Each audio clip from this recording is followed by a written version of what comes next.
বাংলাদেশি কেবল ভারতের উপর নির্ভরশীল নয়, ভারত সম্পূর্ণ হলে বাংলাদেশের উপর নির্ভরশীল। ভারতের অখণ্ডতা, ভারতের সার্বভৌমত্ব বাংলাদেশের উপর নির্ভরশীল। এটা যাতে ভারত কোনোভাবে ভুলে না যায়। সীমান্তে গরু চালানকারী বলে, পাচারকারী বলে আমার গরিব কৃষকদেরকে হত্যা করা হচ্ছে, আমার বাংলাদেশি মানুষদেরকে হত্যা করা হচ্ছে। অথচ গত 54 বছরের কোন সরকার এর বিরুদ্ধে কোনো ব্যবস্থা নিতে পারেনি। আমরা অন্তর্বর্তী সরকারকে বলবো, আপনাদেরকে কঠোর হতে হবে। এমন কোন সরকারের দিকে আমরা তাকিয়ে থাকবো না। বাংলাদেশের জনগণ, বাংলাদেশের ছাত্র জনগণরা অবশ্যই তার সীমান্তকে, মানচিত্রকে, মানুষকে রক্ষা করার পবিত্র দায়িত্ব গ্রহণ করবে।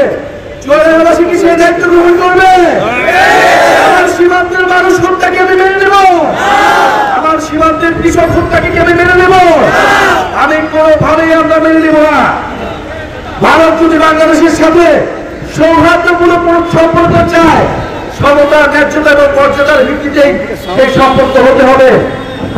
বাংলাদেশি কেবল ভারতের উপর নির্ভরশীল নয়, ভারত সম্পূর্ণ হলে বাংলাদেশের উপর নির্ভরশীল। ভারতের অখণ্ডতা, ভারতের সার্বভৌমত্ব বাংলাদেশের উপর নির্ভরশীল। এটা যাতে ভারত কোনোভাবে ভুলে না যায়।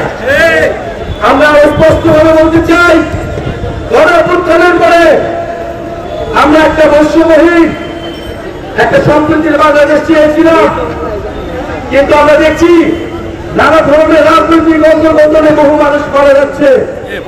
চাঁদাবাজ, দুর্নীতি, দখলদারিত্ব পুরো বাংলাদেশকে ছেয়ে গিয়েছে।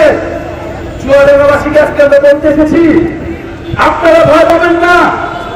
আপনাদের সন্তানরা, ছোট ছোট বাচ্চারা রাজপথে নেমেছিল ফ্যাসিবাদী স্বৈরাচারী হাসিনার বিরুদ্ধে, তারা ভয় পায় নাই। বাংলাদেশকে নতুন করে স্বাধীনতা দিয়েছিল, মুক্তি দিয়েছিল আপনাদের সন্তানেরা, আমাদের দেশের নারীরা, আমাদের দেশের আলেম সমাজ, আমাদের দেশের হিন্দু মুসলমান সবাই একত্রে।